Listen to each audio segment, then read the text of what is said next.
नमस्कार, आप देख रहे हैं कशिश न्यूज। आपके साथ मैं हूं करिश्मा। खबरों की करेंगे शुरुआत। सबसे पहले बात करेंगे गोपालगंज की, जहां गंडक का जलस्तर बढ़ रहा है, जिसकी वजह से सदर अनुमंडल के बताते चले कि सदर प्रखंड, मांझगर प्रखंड, बरौली, सिद्धवलिया और बैकुंठपुर प्रखंड में गंडक से ज्यादा तबाही है। मांझगर प्रखंड के कई गांव में बाढ़ का पानी घुस गया है। मांझगर प्रखंड के गौसिया पंचायत के कई वार्ड बाढ़ से प्रभावित हो गए हैं। लोगों के घरों में पानी घुस गया है। इसकी वजह से लोगों की स्थिति नारकीय हो गई है। लोग चौकी पर, पलंग पर सामान रखकर खाना बनाने को मजबूर है और छत पर टेंट लगाकर लोग शरण लिए हुए हैं। वहीं सड़कों पर कई फीट पानी बह रहा है। इस इलाके के में बाढ़ के प्रभावित लोग छत पर खाना बना रहे हैं। टेंट बनाकर छत पर परिवार के सभी सदस्य रह रहे हैं। बाढ़ पीड़ित 80 वर्षीय कौशल्या कुंवर के मुताबिक उनके घर में पिछले 10 दिनों से पानी घुसा हुआ है। उन्हें भारी परेशानी का सामना करना पड़ रहा है। छत पर टेंट लगाकर घर के लोग दिन काट रहे हैं। अनाज पहले ही पानी में बह गया है। गंडक के जलस्तर बढ़ने के बाद ही इन वार्ड के लोग 10 दिनों से पानी में डूबे हुए हैं। जिला प्रशासन या स्थानीय जनप्रतिनिधि द्वारा कोई राहत सामग्री उपलब्ध नहीं कराया गया है। हर साल उन्हें बाढ़ के मार झेलना पड़ता है। बहुत ख़राब है। घर में पानी लगा हुआ है। सारे लोगों का यहाँ लगभग 8-9 परिवार रहता है। 8-9 घर है। सब घरों में पानी लगा हुआ है। अनाज सड़ गया है। खाने की बहुत दिक्कत है। खाने की व्यवस्था नहीं है कोई, और ना ही कोई पंचायत स्तर पे या सरकार के स्तर से कोई भी हम लोगों को मदद मिलता है। कोई भी मदद नहीं मिला है अभी तक। हम लोगों को रहने में बहुत दिक्कत है। बगा में ग्रामीणों ने अनोखी पहल शुरू की है। नदी से कटाव से बचने के लिए प्रशासनिक मदद नहीं मिली तो ग्रामीणों ने आपसी सहयोग से ही कटाव रोधी कार्य शुरू कर दिया। मामला प्रखंड बगा 2 नौरंगिया दरदरी पंचायत के पचफेड़वा गांव का है, जहां पहाड़ी नदी मनोर के द्वारा पचफेड़वा में विगत कुछ दिनों से लगातार कटाव किया जा रहा था, जिससे आम लोगों को काफी परेशानी का सामना करना पड़ रहा था। नदी के कटाव से गांव खतरे में आ गया। ग्रामीण अपने गांव और खेती बाड़ी को बचाने के लिए अपने श्रमदान से लंबा बांध बचाने की कटाव रोधी कार्य करने लगे। जब इसकी जानकारी प्रशासन को लगी तो जल संसाधन विभाग के द्वारा ग्रामीणों को बोरा और जाली मदद में दी गई है। 1996 से गांव के ग्रामीण अपने गांव और अपनी खेती बाड़ी बचाने के लिए संघर्ष कर रहे हैं, लेकिन सरकारी उदासीनता से उनकी समस्या जस की तस बनी हुई है।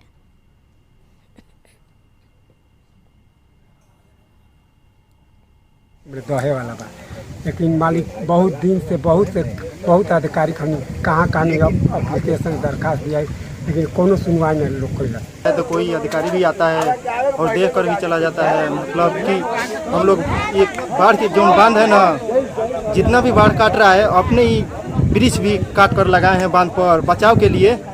और मतलब कि 2-4 बेर हम लोग अपने पाइलिंग बांध से भी बांध को बचाने के लिए भी बांधे हैं। भारतीय खेल का जब भी जिक्र होगा, मिल्खा सिंह का नाम सबसे ऊपर की लिस्ट में लिखा जाएगा। वह देश के पहले ट्रैक एंड फील्ड सुपरस्टार थे। मिल्खा सिंह ने शुक्रवार रात को चंडीगढ़ में अंतिम सांसें ली। मिल्खा सिंह के करियर का सबसे खास लम्हा तब आया जब 1960 के रोम ओलंपिक में पदक से चूक गए थे। मिल्खा सिंह ने 1956 के मेलबर्न ओलंपिक में बिल्कुल रॉ टैलेंट के रूप में पहुंचे। उस साल उनका प्रदर्शन अच्छा नहीं रहा, लेकिन आने वाले वर्षों में मिल्खा ने न सिर्फ खुद को निखारा और तराशा, बल्कि कई रिकॉर्ड भी अपने नाम किए। 200 मीटर और 400 मीटर के नेशनल रिकॉर्ड मिल्खा के नाम थे। मिल्खा सिंह की पहचान एक ऐसे एथलीट के रूप में थी जो बेहद जुनूनी और समर्पित एथलीट के रूप में थी। 1958 के टोक्यो एशियन गेम्स में उन्होंने 200 मीटर और 400 मीटर में गोल्ड मेडल हासिल किया। आज वो सुपरस्टार हमारे बीच नहीं है। जिंदगी की रेस में वो कोरोना से हार गए। उनके निधन से न सिर्फ भारत बल्कि पूरे विश्व में शोक की लहर दौड़ गई। इस जुनूनी धावा को पूरा विश्व याद कर रहा। सीएम नीतीश कुमार ने भी मिल्खा सिंह के निधन पर गहरा दुख व्यक्त किया है। मुख्यमंत्री ने ट्वीट कर कहा कि देश उनके योगदान को हमेशा याद रखेगा। उनके निधन से खेल जगत को अपूरणीय क्षति हुई है।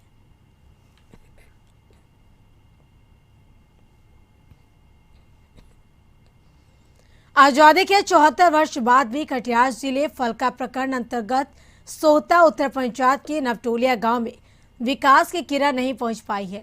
निसुंदरा कालिस्तान से गोपाल पट्टी सड़क में आदिवासी टोला के उत्तर सोता नवटोलिया गांव बसा है और आज तक यह गांव मुख्य सड़क से नहीं जुड़ सका है। लोग गंगा सागर धार पार कर बने चचरी पुल या फिर पानी से गुजरते हैं। वर्तमान में चचरी पुल के जर्जर हालात हैं और मजबूरी में लोग हर रोज खुद की जान जोखिम में डालकर इसी जर्जर पुल से गुजरते हैं, जबकि कई बार आकस्मिक दुर्घटना भी घट चुकी है। गांव वालों का कहना है कि 5 साल पहले कुछ लोग नापी कर गए थे कि पुल बनेगा। जनप्रतिनिधियों द्वारा खोटे आश्वासन के सिवा आज तक कुछ नहीं मिला।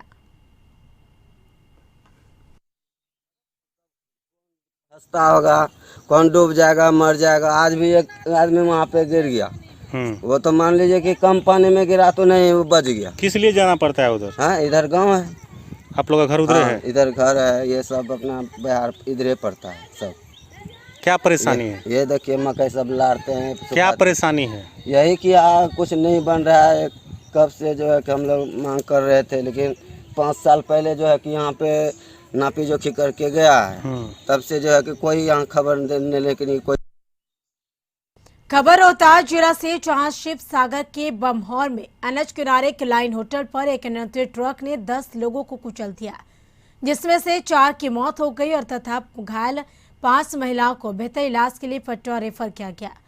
हादसे के बारे में बताया जा रहा कि ईंट में काम करने वाले मजदूर उसके परिवार यूपी से झारखंड के लातेहार लौट रहे थे।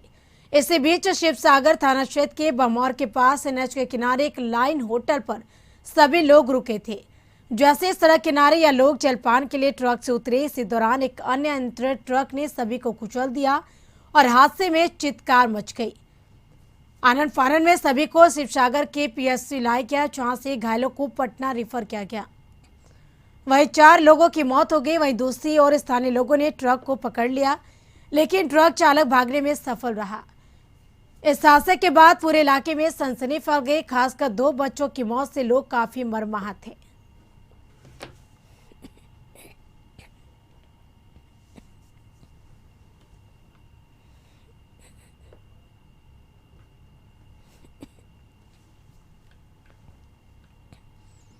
अररिया के जोकीहाट थाना पुलिस ने गुप्त सूचना के आधार पर भेबरा गांव में एक घर के अंदर बने तहखाने से 766 बोतल कोडीन युक्त कफ सिरप और 5 बोतल विदेशी शराब के साथ 2 कारोबारी को गिरफ्तार किया। जानकारी देते हुए अररिया एसडीपीओ ने कहा कि गुप्त सूचना मिली थी कि सलाउद्दीन नशीली दवाओं का कारोबार करता है। इसी आधार पर सलाउद्दीन के घर पर छापेमारी की गई तो उसके घर के अंदर बने तहखाने में 766 बोतल कोडीन युक्त कफ सिरप और 5 बोतल विदेशी शराब, 2 बाइक और एक स्कॉर्पियो गाड़ी के साथ पुलिस ने दोनों कारोबारियों को गिरफ्तार किया। पुलिस ने गिरफ्तार दोनों कारोबारियों से आवश्यक पूछताछ के बाद न्यायिक हिरासत में भेज दिया और मामले की जांच में जुट गए।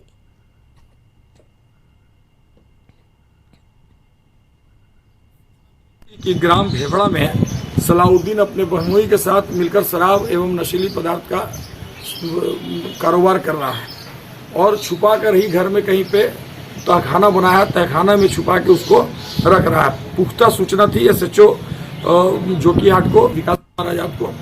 तो एसएचओ के साथ एएसआई धीरेन्द्र कुमार एवं अन्य पुलिस के जवान जब उसके घर पर छापामारी किए तो उसके जो घर में तहखाना बना हुआ था उससे जो है बरामद हुआ, जिसमें 766 बोतल जो है कोडीन कफ सिरप है, नशीला कफ सिरप है। तो इसलिए उस दोनों मोटरसाइकिल को भी जब्त किया गया, स्कॉर्पियो को जब्त किया गया है और इसमें 2 व्यक्ति को गिरफ्तार किया गया, सलाउद्दीन और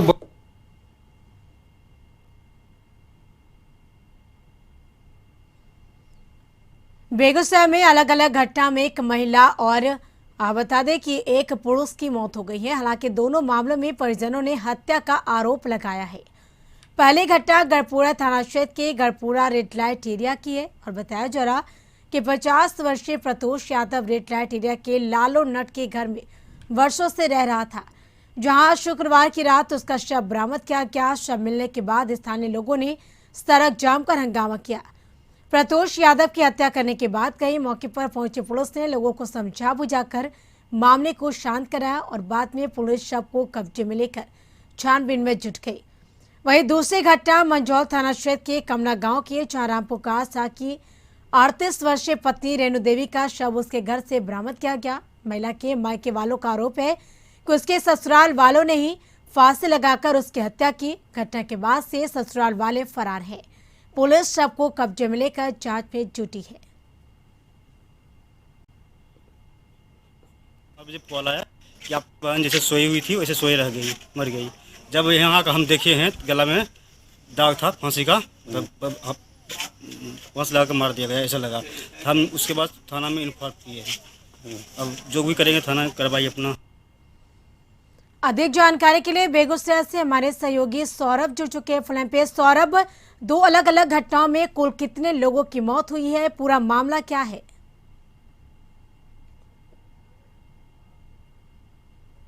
इन लोगों की संदिग्ध अवस्था में मौत हुई है। हालांकि तीनों मामले में परिजनों का सीधा आरोप हत्या का है।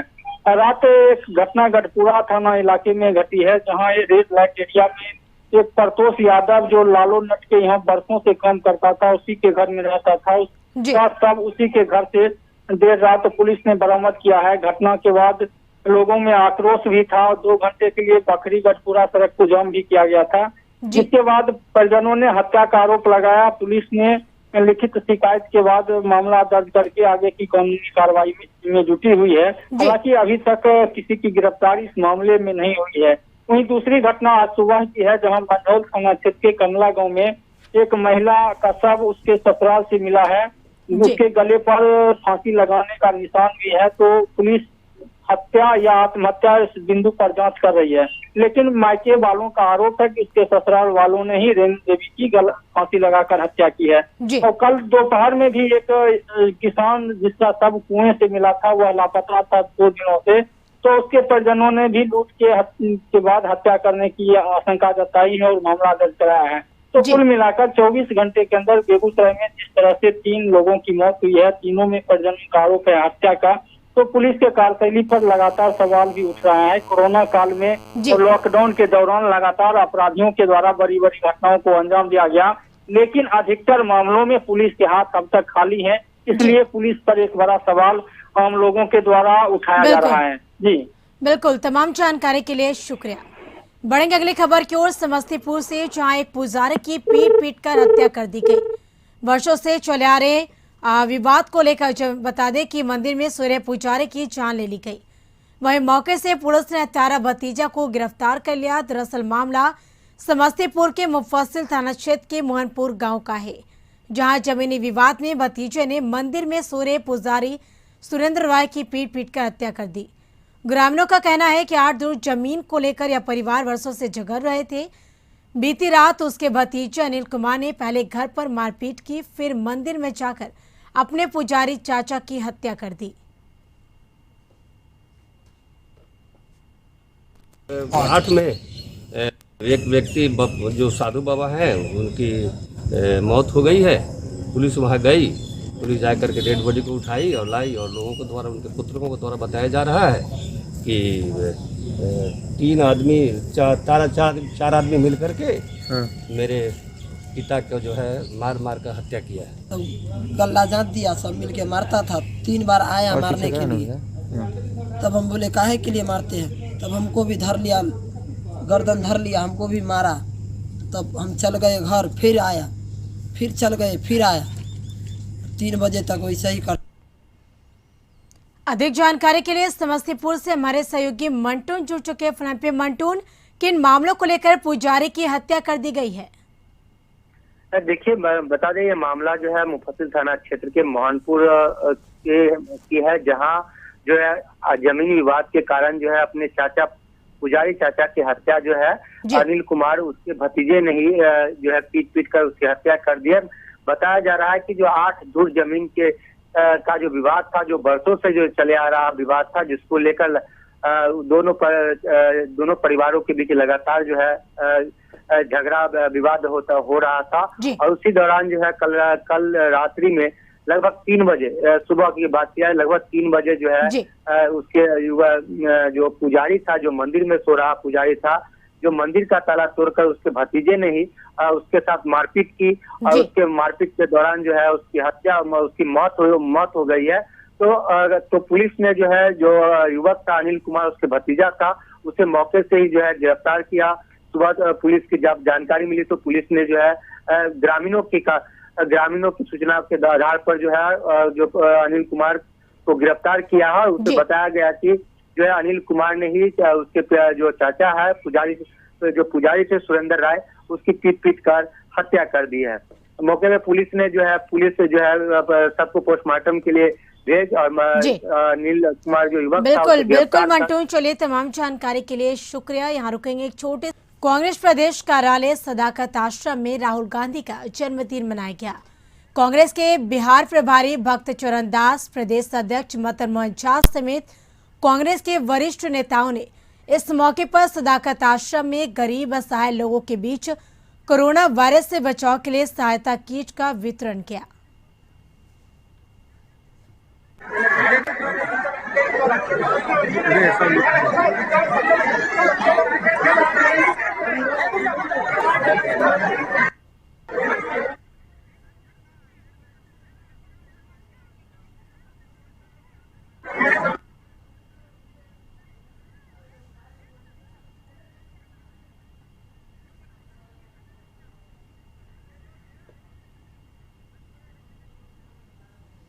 तो कांग्रेस प्रदेश कार्यालय सदाकत आश्रम में राहुल गांधी का जन्मदिन मनाया गया है। बता दें कि सदाकत आश्रम यानी कांग्रेस के बिहार प्रभारी भक्त चरण दास, प्रदेश अध्यक्ष मदन मोहन झा समेत कांग्रेस के वरिष्ठ नेताओं ने इस मौके पर सदाकत आश्रम में गरीब असहाय लोगों के बीच कोरोना वायरस से बचाव के लिए किट सहायता का वितरण किया।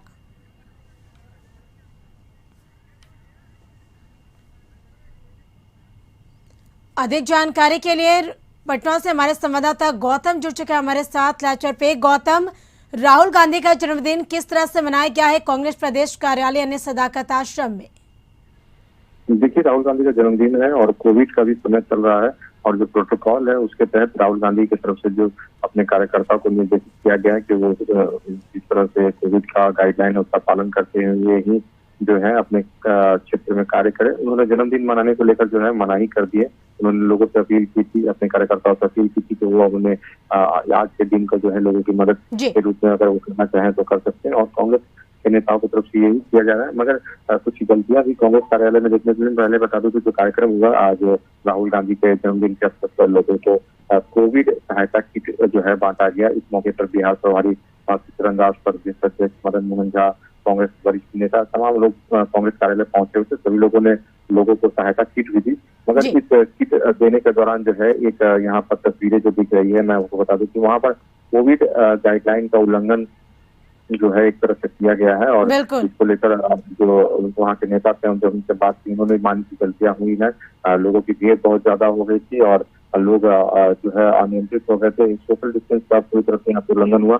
महिला और बूढ़े बच्चे, महिला और बच्चे वही लोग जो है वहाँ पर उस सहायता किट को लेने के लिए पहुंचे थे। ज्यादा संख्या होने की थी और संक्रमण का जो दौर अभी पटना से कुछ दिन पहले कम हुआ है, उसको देखते हुए कहीं ना कहीं ये लापरवाही भारी न पड़े, इन तमाम चीजों को देखना चाहिए। कांग्रेस के नेता वहाँ पर मौजूद थे, वरिष्ठ नेता मौजूद थे, भक्त चरण दास मौजूद थे, प्रदेश अध्यक्ष मदन मोहन झा थे, तमाम लोग थे। उन्होंने ये माना कि गलती हुई है और इस गलती को दोबारा ना होने देंगे। मगर जो राहुल गांधी का जन्मदिन था उसको लेकर उन्होंने जन्मदिन भी मनाया, राहुल गांधी को बधाई भी दी। साथ ही साथ एक विषय वहाँ पे ये भी उठा कि बिहार के मुख्यमंत्री नीतीश कुमार की तरफ से राहुल गांधी को अभी तक जन्मदिन की बधाई नहीं दी गई।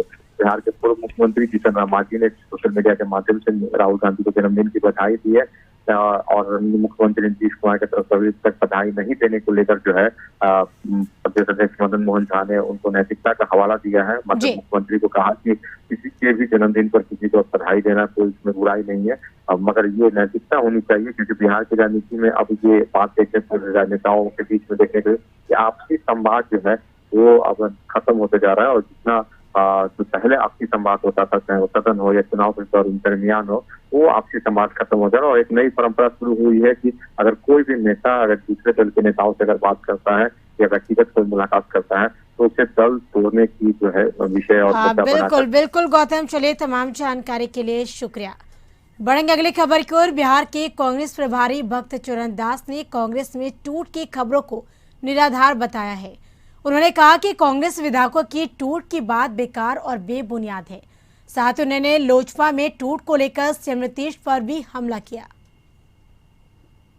नीतीश कुमार जी मुख्यमंत्री हैं इस राज्य के, वो किस तरह से कर रहे हैं, लोकतंत्र को, डेमोक्रेसी को किस तरह से समझ रहे हैं, किस तरह से करना चाहते हैं, वो वही जाने, उस पर हम क्या कहें। ठोस एक व्यक्ति किसी दूसरे विधायक से या किसी से बात किया हो है नहीं, वो जब ठोस आधार नहीं है तो हवा की बात को मुद्दा बनाए बिहार जैसे राज्यों में, ठीक नहीं। एक लोजपा के चले गए कुछ लोग, उनका आधार को खत्म करके गए। पासवान नौजवान आदमी है और इनके पिताजी का आशीर्वाद उनके पर था। वो जिस तरह से राजनीति को समझते हैं, अपना सूझबूझ के साथ कोई भी निर्णय लेंगे, अगर अच्छा लेंगे तो उनका भविष्य अच्छा हो सकता है। खबर दानापुर के फुलवारीशरीफ पटना एम्स से है, जहां के डॉक्टरों ने एक ऐसा कारनामा कर दिखाया जिससे एक मरीज की जान बच गई। डॉक्टरों की टीम ने सारंग के रहने वाले 61 वर्षीय बुजुर्ग के पेट से एक बड़ा लगभग 2 किलो 50 ग्राम का ट्यूमर निकाला। इस ट्यूमर का नाम रेट्रोपेरिटोनियल बताया जाता है। इसके बारे में पटना एम्स के ट्रॉमा विभाग के एचओडी डॉक्टर अनिल कुमार ने कहा कि इस ट्यूमर को लेकर मरीज आया था। मरीज का पेट फूला हुआ था। जब इसकी जांच की गई तो पता चला कि इसके पेट के अंदर पीठ के साइड में रीढ़ से सटे एक बड़ा सा ट्यूमर है, जो और भी अंगों को प्रभावित कर रहा है। अंदर का जब सीटी स्कैन किया गया तो यह सारी जानकारी प्राप्त हुई, जिसके बाद डॉक्टरों की टीम ने जांच कर ऑपरेशन किया। ऑपरेशन कर लगभग 2 किलो 50 ग्राम का ट्यूमर निकाला है, जिसके बाद मरीज की हालत काफ़ी बढ़िया है। अब उसके कई एक अंग भी प्रभावित हो रहे थे, जिससे भी बचा लिया गया। मरीज फिलहाल ठीक है और डॉक्टरों की देखरेख में है। व्यक्ति के पेट से एक बड़ा सा ट्यूमर निकाला, जो कि हमारे पेट के पिछले भाग के स्पेस को, जिसको हम रेट्रोपेरिटोनियम कहते हैं, इसीलिए उस जगह के ट्यूमर को रेट्रोपेरिटोनियल ट्यूमर कहते हैं। और इस ट्यूमर को हमारे सर्जिकल टीम के सारे मेंबर, हमारे रेजिडेंट, हमारे डॉक्टर सीप, सब ने मिल के निकाला। और मैं सर्जरी टीम के तरफ से उन सभी चिकित्सक को धन्यवाद और हार्दिक बधाई देना चाहता हूं।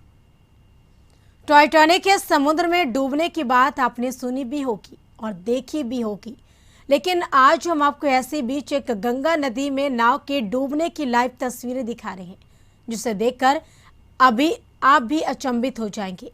दरअसल बालू से नदी नाव सारण से मनेर की तरफ आ रही थी।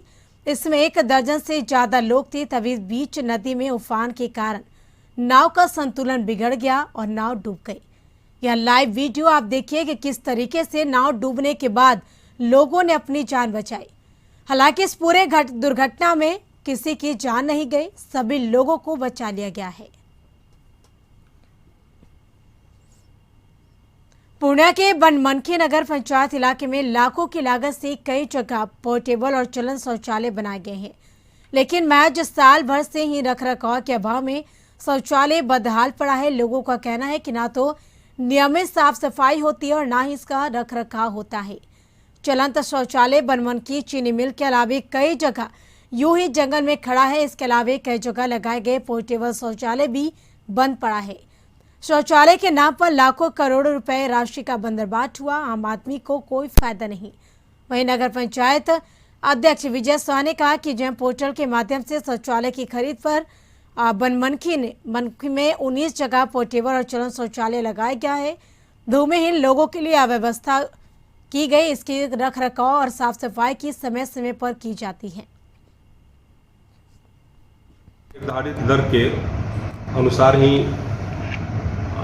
वो भूमिहीन लोगों के लिए चलन शौचालय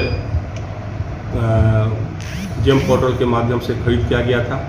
वो सभी सरकार का जो दर निर्धारण है उसी दर पर उसका परचेज जेम के माध्यम से किया गया था और भूमिहीनों के बीच उसे दिया गया। उसकी रखरखाव भी नगर पंचायत करते हैं। इसके अलावा भी हम लोग आम पब्लिक के लिए भी जगह जगह पर सिंटेक्स कंपनी का शौचालय और पेशाब घर ये सब लगवाए थे जनहित के लिए। कहियो गेलबो यो में? हां एकटा चालू छै, एकटा के कर लिए और सबके सब बने छै। 1.5 साल कब से है? 1.5 साल से ऐसा ही रखा हुआ है। ऐसे ही। इसी के साथ इस बुलेटिन में फिलहाल इतना ही। आप बने रहिए कशिश न्यूज के साथ। नमस्कार।